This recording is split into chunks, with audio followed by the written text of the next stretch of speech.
Nah, malam hari ini kita akan membahas hadis yang ke-39. Bismillahirrahmanirrahim. Al-haditsu at-tasi'u watsalasun. Hadis yang ke-39. At-tajawuzu 'anil mukhti'i wan nasiyyi wal munkarah. Dispensasi ya atau pemberian maaf atas orang yang tidak sengaja, lupa dan juga terpaksa. Hadisnya an Ibnu Abbas radhiyallahu anhuma, dari Ibnu Abbas yakni Abdullah bin Abbas radhiyallahu anhuma, semoga Allah meridhai keduanya, yakni Ibnu Abbas dan ayahnya Al-Abbas.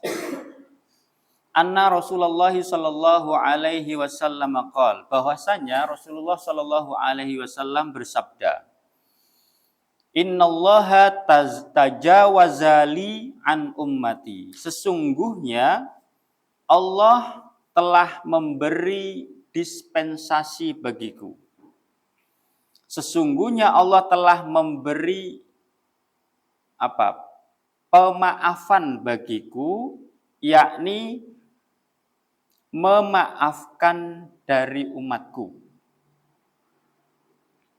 yaitu di mana yang dimaafkan itu adalah hal-hal yang tidak dicatat, ya, hal-hal yang tidak dicatat sebagai dosa. Apa itu? Al-khoto'a wan nisyana wa mastukrihu alaihi, yakni perbuatan karena salah atau dalam arti tidak sengaja, kemudian karena lupa, dan juga karena keterpaksaan atas mereka. Haditsun hasanun rawahu Ibnu Majah wal Baihaqi wa ghairuhuma. Hadis hasan yang diriwayatkan oleh Ibnu Majah, Al-Baihaqi dan juga yang lainnya. Hadirin sekalian yang dimuliakan Allah, ada dua hadis yang serupa, ya. Ada dua hadis yang serupa dengan hadis ini. Yang ini juga sering dikutip, ya, oleh para asatid, ya, para dai. Hadis yang pertama itu redaksinya adalah innallaha wada'a an ummati al-khoto'a wan nisyana wa mastukrihu alaihi.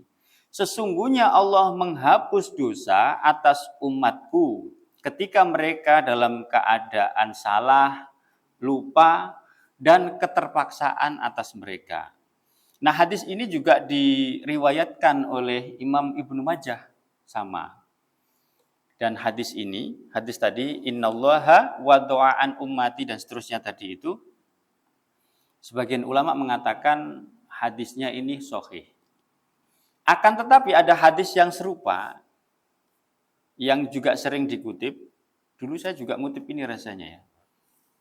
Ya, hadisnya begini, rufi'a an ummati al-khoto'a wan nisyana wa mastukrihu alaihi. Rufi'a, diangkat, an ummati, atas umatku. Maksudnya diangkat itu tidak dicatat sebagai catatan dosa. Kan ada hadis yang lain, rufi'al qalamu an salasin. Diangkatnya pena atas 3 perkara. Itu yang pernah saya kutip juga itu. Anis sobi hatta yablugha wa anin naimi hatta yastaiqido wa anil majnuni hatta yafiqa, itu sahih itu. Tapi kalau yang ini hadirin sekalian, rufi'a an ummati al-khoto'a wan nisyana wa mastukrihu alaihi, ternyata sebagian ulama mengatakan ini hadis yang dhaif. Meskipun dari sisi maknanya itu sahih. Kan sama itu. Karena itu barangkali Imam An-Nawawi tidak memasukkan redaksi rufi'an tadi. Rufi'an ummati. Tetapi beliau memilih yang innallaha tajawazali an ummati. Nah itu. Nah ini sedikit informasi ya. Karena rasanya dulu saya kutip juga ya dalam materi dosa investasi itu. Ternyata hadisnya lemah.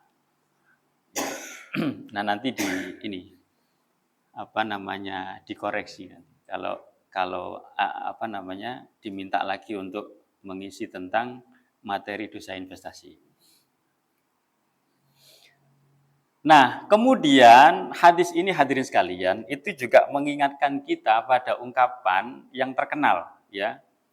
Di mana sering itu dikutip itu al-insanu mahallul khata' wan nisyan. Ya, manusia itu adalah tempatnya salah dan lupa. Ini hadirin sekalian, ini bukan hadis Nabi. Ya, ini bukan hadis Nabi sekali lagi. Jadi jangan sandarkan kepada Nabi. Jangan katakan qala Rasulullah sallallahu alaihi wasallam. Nanti kita kena hadis man kadzaba alayya muta'ammidan falyatabawwa maq'adahu minan nar. Berbohong, berdusta atas nama Nabi. Nabi tidak pernah mengucapkan itu, ya, tetapi kita mengucapkan, menyandarkan kepada Nabi. Tidak boleh, haram hukumnya. Jadi kalau kita tidak tahu apakah ungkapan ini dari Nabi atau tidak, sampaikan aja. Saya pernah mendengar ungkapan seperti ini itu lebih aman daripada menyandarkan kepada Rasul. Begitu. Jadi al-insanu mahallul khata' wan nisyan itu bukan hadis. Tapi ungkapan aja, ungkapan seseorang, mungkin ya ungkapan ulama.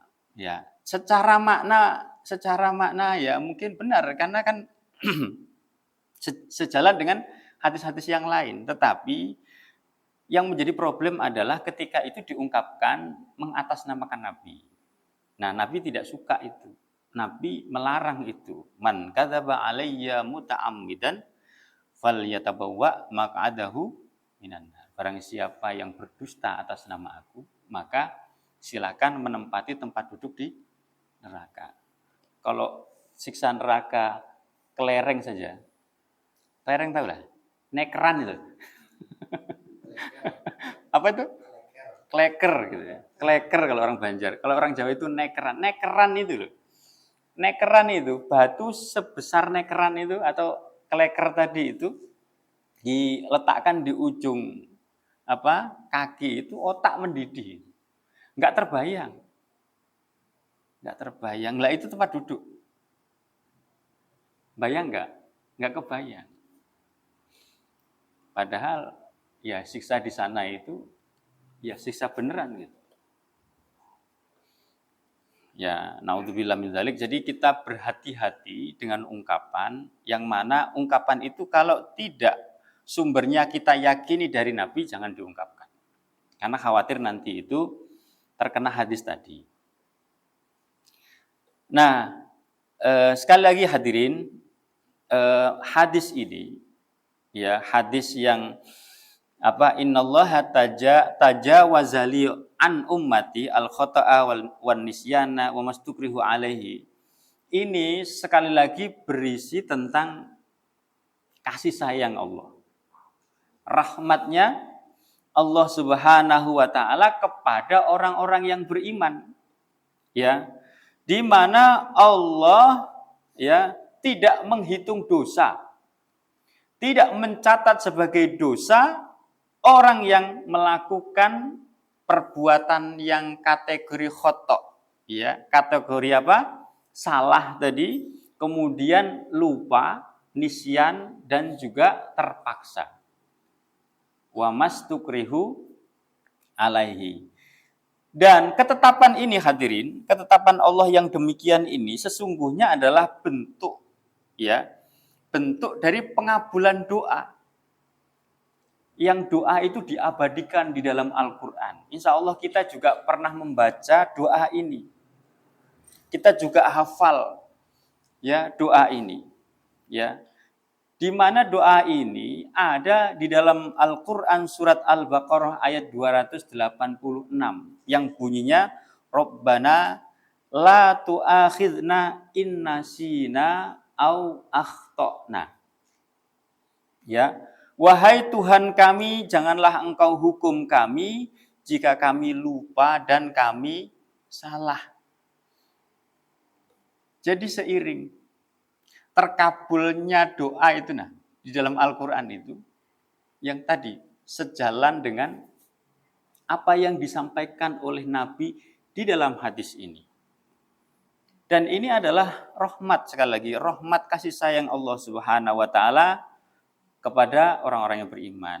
Hanya saja hadirin, di dalam doa tadi, dalam surat Al-Baqarah ayat 286 tadi itu ada satu yang tidak disebut, ya kan? Yang disebut cuma dua, ya kan? Yang disebut adalah yang lupa dan salah. Sedangkan yang ketiga, wa mastukrihu alaihi, tidak disebut. Ya, namun demikian hadirin sekalian, ya, kita kembali ke hadis ini bahwa menurut hadis ini, menurut apa yang disabdakan oleh Rasulullah Muhammad Shallallahu Alaihi Wasallam, ada 3 kondisi seorang Muslim itu ketika melakukan suatu perbuatan, ya, maka perbuatan itu tidak dicatat sebagai dosa, yaitu perbuatan salah atau al-khotok tadi, kemudian lupa, kemudian terpaksa. Nah, pertanyaannya adalah hadirin sekalian yang dimuliakan Allah, al-khotok, ya, apa itu al-khotok? Ya. Kalau diartikan itu kan al-khotok itu kan salah. Al-khotok Pak ya, bukan al-kutuk ya. Kalau al-kutuk apa? Al-kutuk itu iwa. Al-khotok. Al-khotok itu ya perbuatan yang dilakukan karena tidak sengaja. Makanya dikatakan sebagai salah itu. Nah, contohnya bagaimana perbuatan yang dikategorikan sebagai perbuatan yang tidak disengaja. Pernah nggak ikut ini pengajian kitab Nidhamul Islam? Sebagian pernah ya, gitu. Nah, ada satu contoh di dalam kitab Nidhamul Islam. Kitab ini disusun oleh Al-Imam Al-Alim Al-Alamah ya, Syekh Taqiyuddin An-Nabhani. Di dalam bab yang kedua ketika beliau menjelaskan tentang materi, tentang tema qadha wal qadar, itu beliau mengawali pembahasannya itu dari sisi fakta atau realitas perbuatan manusia. Masih ingat? Di mana manusia itu ya, itu berada dalam 2 area kata beliau. Ya, berada dalam 2 area. Area yang pertama adalah area yang menguasai manusia, yang kedua adalah area yang dikuasai oleh manusia, kan begitu. Nah, pada area yang pertama, area yang menguasai manusia, maka manusia itu terhadap adanya kejadian, perbuatan, ya, kejadian atau perbuatan maksudnya, itu nggak ada campur tangan. Manusia nggak ada campur tangan di situ, ya.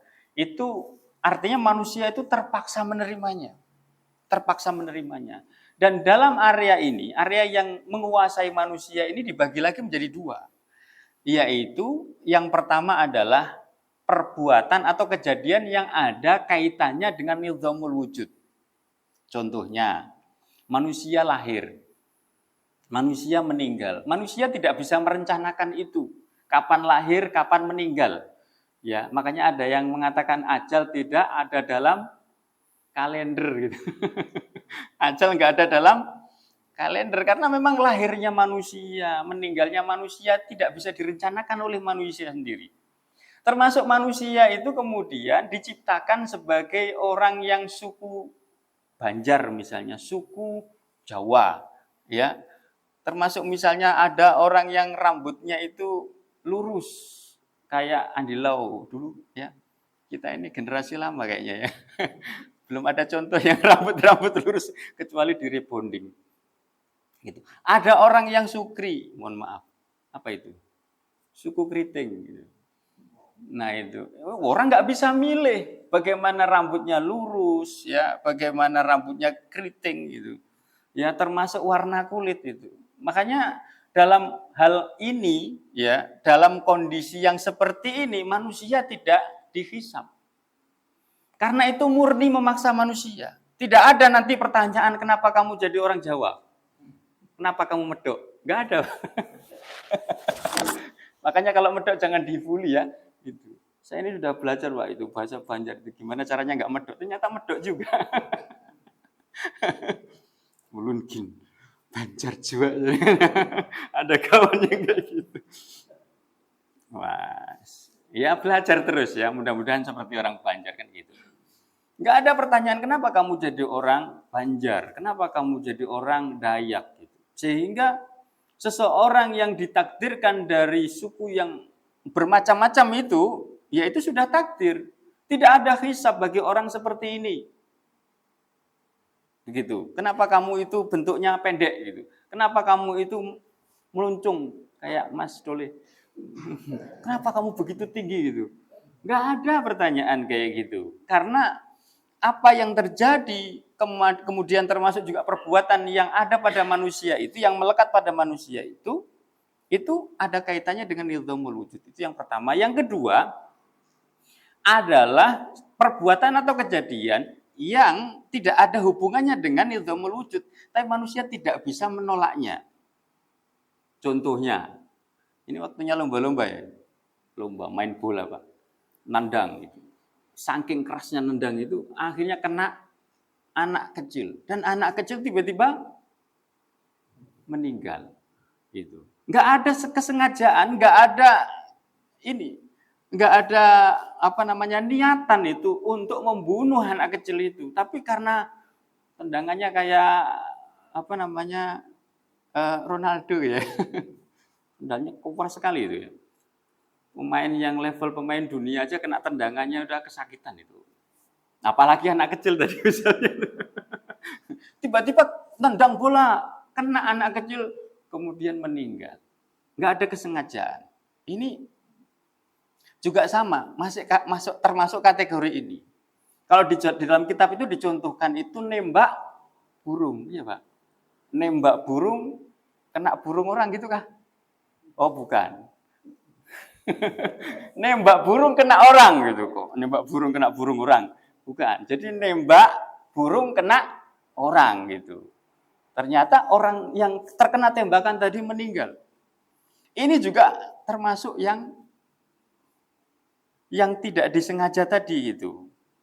Nah, inilah yang masuk contoh tadi. Ya, masuk contoh perbuatan yang al-khata, ya, yang tidak disengaja, ya. Nah, karena itu ya seseorang tidak tidak dihisab, ya. Karena apa? Karena perbuatan yang dilakukan tadi itu tidak disengaja, gitu, ya. Jadi kalau di dalam kitab itu kan tidak ada contohnya itu. Ini namanya contoh al-khata itu kan nggak ada. Cuma pembahasannya di qada wal qadar, ya. Nah, artinya apa? Perbuatan tadi itu kenapa kok tidak dihisab? Ya karena memang di luar dari kemampuannya. Apa yang terjadi tadi itu memaksa dia untuk menerima gitu loh. Gitu. Nanti ya dalam konteks administrasi mungkin ada gitu ya. Tetapi maksudnya di sini di hadapan Allah perbuatan tersebut tidak terkategori dosa gitu. Ya, mungkin dalam pembuktian nanti dianggap ada kelalaian misalnya. Itu mungkin saja, ya kan? Ya, tapi itu kan dari sisi manusia, dari sisi hukum yang berjalan di kalangan manusia. Ya, dalam hal ini supaya memenuhi unsur keadilan lah begitu mungkin. Tetapi di hadapan Allah, kalau orang melakukan sesuatu yang itu tidak disengaja, ya, karena tidak ada kesengajaan, inilah al-khata' tadi. Karena itu ya tidak dihisab ya perbuatan yang seperti ini. Kemudian hadirin sekalian, yang kedua adalah an-nisyan. Apa itu an-nisyan? An-nisyan itu lupa. Ya, lupa itu sama dengan kada ingat. Kan gampang. Lupa itu kada ingat gitu. Ya. Dan dalam hal ini ya seorang ulama yang bernama Ibnu Nujaim ya mengatakan tentang nisyan ini dalam pandangan beliau mengatakan an-nisyan itu adalah adamu tadzakkuru syai'i waqta hajatihi ilaih ya. Tidak mengingat sesuatu pada saat ia mendesak. Gitu. Ya contohnya itu ya. Contohnya misalnya pada bulan Ramadan, Pak. Bulan Ramadan itu kan wajib kita itu berpuasa. Ya. Selama memang tidak ada uzur syar'i untuk membatalkannya. Maka seorang mukmin yang mukallaf, yang terbebani hukum, yang dibebani hukum, wajib untuk melaksanakannya, wajib untuk menunaikan puasa Ramadan ini. Nah tiba-tiba mungkin karena pegawai kerja keras gitu ya, dari ladang gitu, haus gitu, haus luar biasa, bulik ke rumah, ya tiba-tiba ada minuman ya di gelas itu, nyaman banar buka kulkas atau mungkin di atas meja tiba-tiba gluk gluk gluk gluk gitu. Ya habis tuh segelas itu. Setelah habis hanya ingat, loh ini kan bulan puasa. Nah lupa. Nah orang yang melakukan perbuatan seperti ini karena lupa ya, karena memang lupa, kada ingat kalau itu bulan puasa, kada ingat kalau dia itu sedang berpuasa, maka ketika itu dilakukan tidak berdosa, tidak dicatat sebagai dosa itu, ya. Nah, termasuk mungkin contoh lain itu ya. Contoh lain ini ibu-ibu biasanya, ya. Ibu-ibu itu lupa mengetik itu magicom, ya. Ini waktunya makan, sudah disiapkan, ya, sudah menanak nasi, sudah memberasihkan beras itu. Sudah dibersihkan, sudah dimasak, disiapkan di magic jar misalnya. Sekalinya lupa diklik, lupa diketik itu gitu. Berjam-jam. Nah, sekalinya lakiannya lapar sudah gitu. Ya, menakoni, "Mana ini nasi?" gitu. Begitu dilihati, oh belum matang nasinya, belum di-tek tadi itu. Nah ini kada bersama Pak itu. Ibu senang ini. Ya, ulun kadang-kadang mendapati nang kaya itu kondisinya sudah lapar benar. Sekalinya kada matang nasinya. Nah, kalau memang apa yang dilakukan tadi ya, bini tadi itu bukan karena kesengajaan, karena memang lupa, maka tidak terkategori sebagai dosa gitu. Kalau itu tidak terkategori dosa karena memang lupa, kada disengaja, ya maka jangan dimarahi. Allah aja nggak marahi, Allah aja nggak mencatat sebagai dosa. Ini sewenangnya ibu ini. Gitu. Atau gini, itu kan tadi soal lupa masak ya. Atau ada yang lupa yang berefek. Ya, lupa yang berefek. Ya, lupa yang berefek itu contohnya lupa minum pil KB. Ya, karena lupa akhirnya jadi, maksudnya hamil. Ya loh. lupa yang berefek itu. Ada juga Pak itu ya lupa, jenis lupa yang kedua ini, ya lupa pada janjinya ketika sudah jadi, ya lupa gitu. Jadi begitu jadi lupa. Yang dilupakan apa? Janji-janjinya, ya. Anggota DPR itu, ya kan? Ya ini bukan menggibah, ini fakta ini ya loh. Itu wali kota, gubernur, bupati, mungkin presiden juga gitu. Janji begini begitu mau mensejahterakan rakyat, sekalinya begitu jadi lupa. Makanya ada pertanyaan yang satir Pak itu. Apa bedanya PILKB lawan pilkada? Ayo, apa? Apa bedanya PILKB lawan pilkada? Ya, kalau PILKB itu Pak, ya, kalau lupa jadi. Ya, lupa minum mamanya maksudnya. Ya, sementara kalau pilkada apa? Kalau jadi lupa, ya. Lupa lawan janji-janjinya. Nah, mudah-mudahan sampai lawan mereka itu yang masih berjanji, yang masih menjabat itu. Ya, supaya mengingat-ingat itu. Karena apa? Janji itu hutang. Al-wa'du dainun. Janji itu hutang. Kalau kada ditepati nanti ditagih sama rakyat di akhirat. Ingati itu, ya. Ini ulun juga mengingatkan mereka nih. Jangan pertanyaan satir tadi itu terbukti. Apa bedanya PILKB lawan pilkada? Apa ya tadi? Ya, bilanya PILKB lupa jadi, ya loh. Bilanya pilkada jadi lupa. Wallahu a'lam bishawab. Nah, yang terakhir hadirin, ini udah masuk jamnya ya. Nah, yang terakhir ini itu adalah wa mastukrihu alaihi. Kan gini, innallaha tajawazali an ummati al khata'a wan nisyana wa mastukrihu alaihi. Yang ketiga adalah wa mastukrihu alaihi, perbuatan yang dilakukan karena terpaksa. Ya, yakni perbuatan yang membawa manusia pada urusan yang tidak diinginkannya. Itu terpaksa. Nah, pelakunya, orangnya itu disebut sebagai mukroh. Ya, perbuatannya itu ikroh, ya, sementara pelakunya disebut dengan mukroh. Ya, contohnya misalnya orang yang lapar, Pak. Lapar banget misalnya itu. Kan ada makanan sama sekali. Misalnya ke hutan, pergi ke hutan atau ke ladang, lapar benar. Kada ada apa-apa, kada membawa makanan, kada membawa bekal misalnya. Misalnya tersesat, kayak kemarin tuh ada mahasiswa Banjarmasin tuh ya. Ke Gunung Birah itu, ternyata tersesat mereka itu. Misalnya nggak ada makanan sama sekali. Yang ada, yang layak dimakan, yang bisa dimakan itu ternyata adalah mungkin binatang-binatang yang haram. Hewan-hewan yang haram misalnya itu.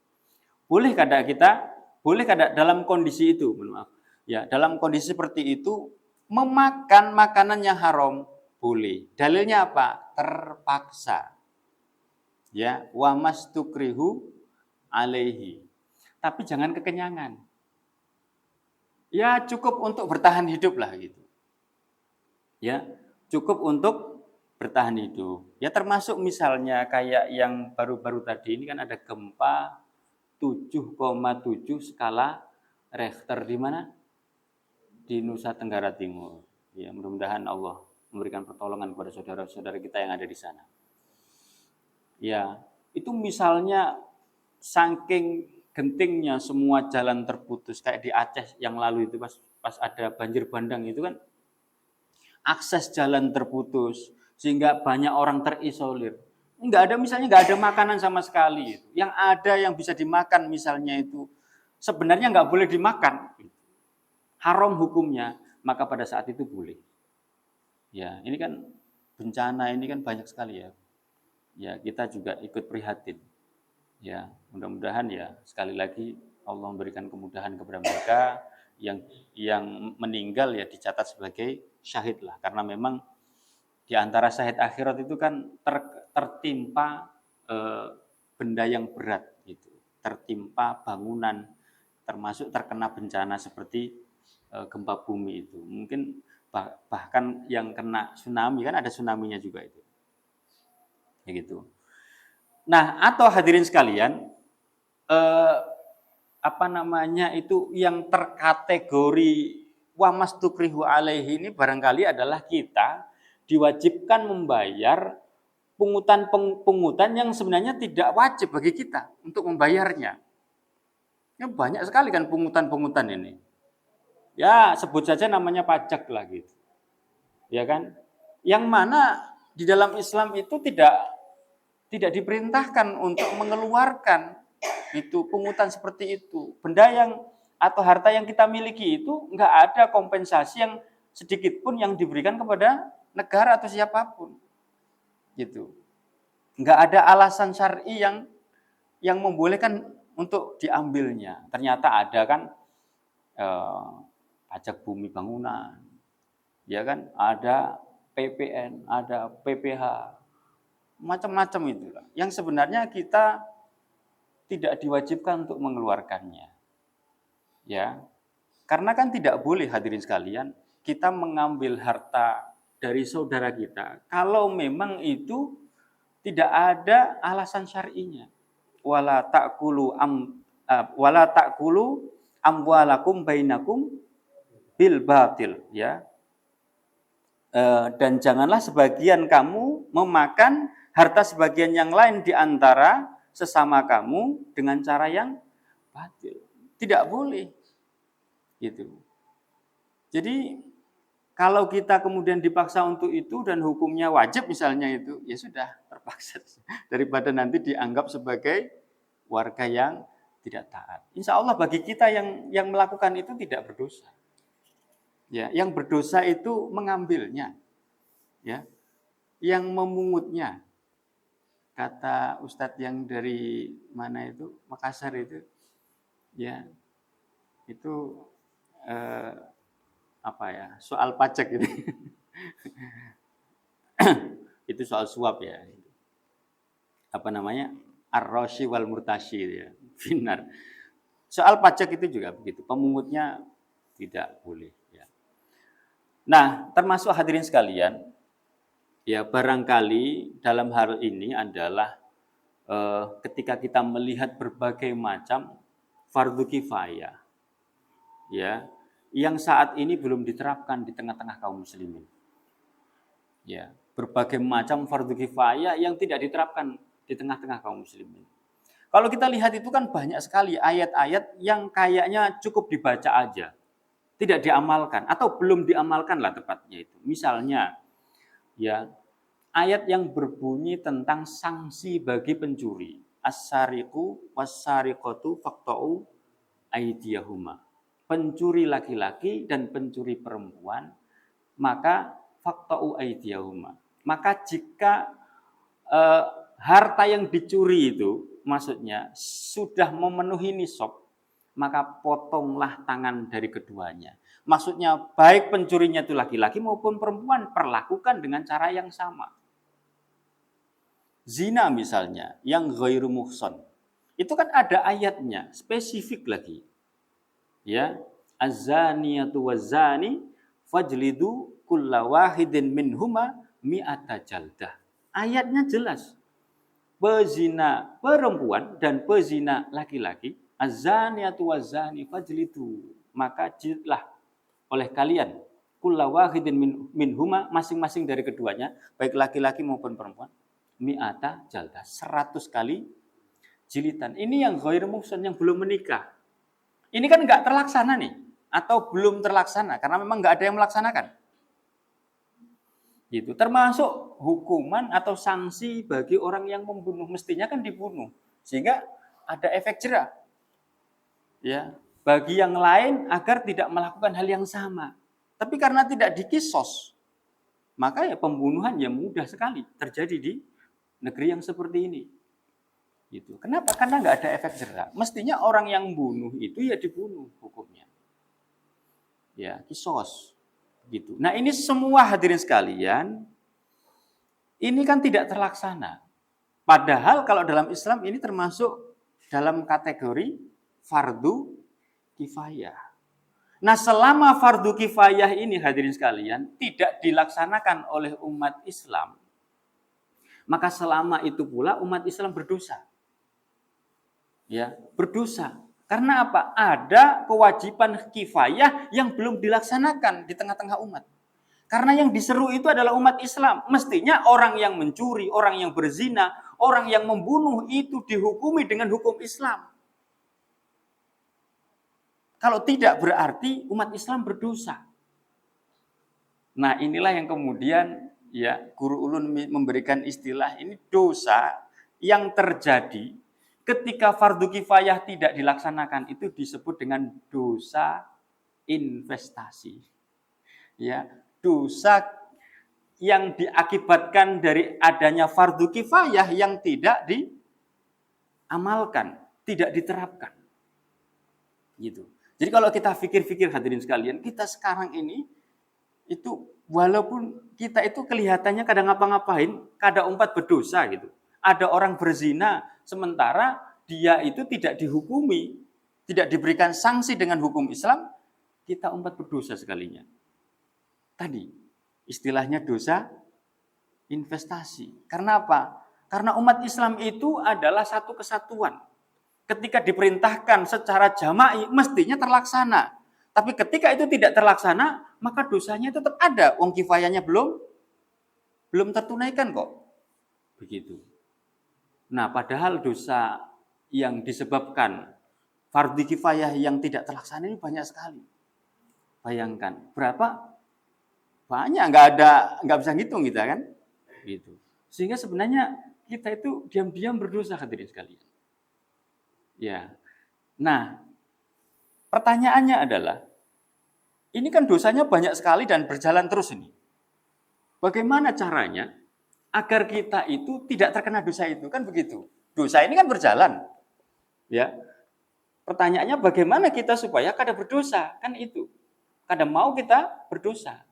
Ternyata caranya adalah kita harus mengkondisikan kita itu sampai pada kondisi wamas tukrihu alaihi, dalam kondisi terpaksa.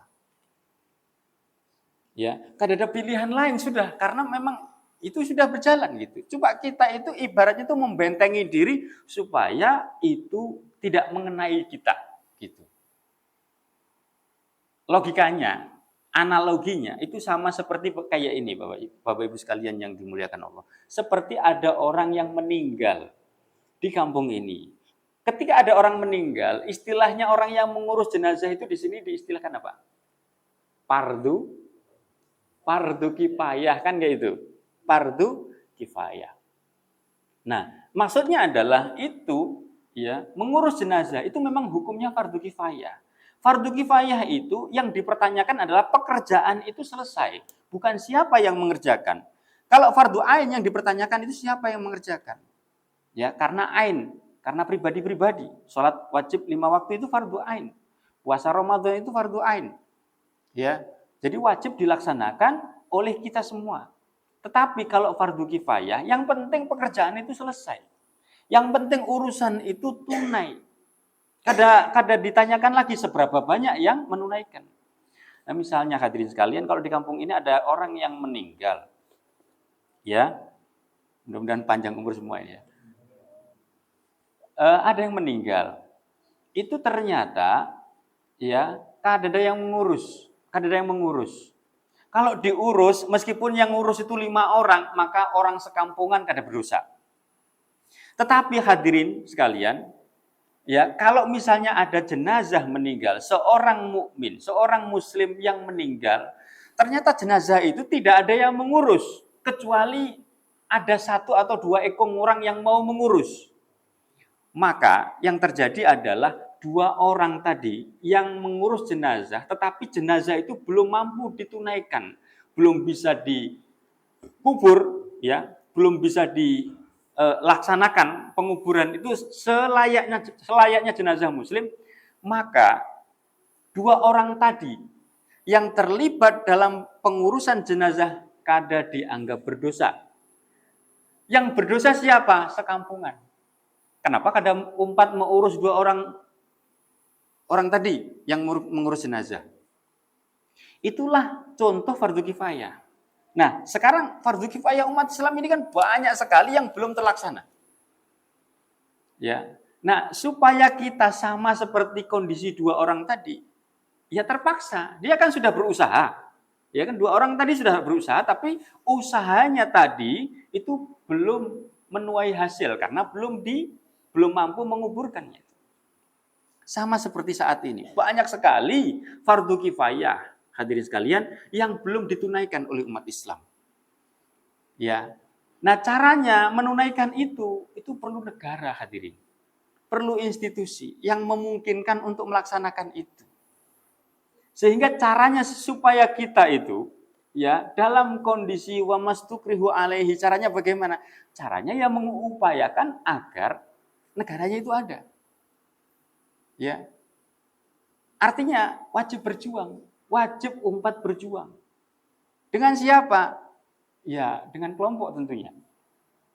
Wal takum minkum ummatu yad'una ilal khair. Ayat yang semalam ulun kutip, ya.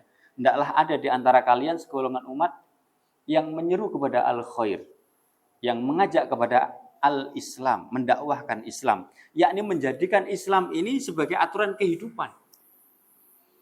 Nah, bila ada hadirin sekalian, ya, satu kutlah, satu kelompok yang mengajak untuk mengembalikan agar ya fardu kifayah itu tertunaikan dengan adanya sebuah institusi, maka kalau kita ingin terkategori sebagai wa mastukrihu alaihi dalam kondisi fardu kifayah belum tertunaikan, maka kita ikut dengan perjuangan itu. Insya Allah itulah yang menjadikan kondisi kita menjadi kondisi yang wa mastukrihu alaihi. Kita kadang mau itu, tapi karena kita terpaksa, ya kita belum mampu. Sehingga upaya kita tadi itu sudah dicatat oleh Allah sebagai orang yang memang terpaksa. Ya, kadang mampu ya karena memang kondisinya tidak memungkinkan. Nah, wallahu a'lam bishawab. Mudah-mudahan ya Allah memberikan kesempatan bagi kita ya untuk bisa melaksanakan berbagai macam fardu kifayah ya yang mestinya dilaksanakan di tengah-tengah umat ini, dan mudah-mudahan Allah memberikan penjagaan kepada kita agar terhindar dari dosa, ya baik itu dosa itu disengaja maupun tidak disengaja. Barangkali ini yang bisa Al-Fakir sampaikan dalam kesempatan malam hari ini. Salah dan khilaf mohon maaf yang sebesar-besarnya. Billahi taufiq wal hidayah. Wassalamualaikum warahmatullahi wabarakatuh.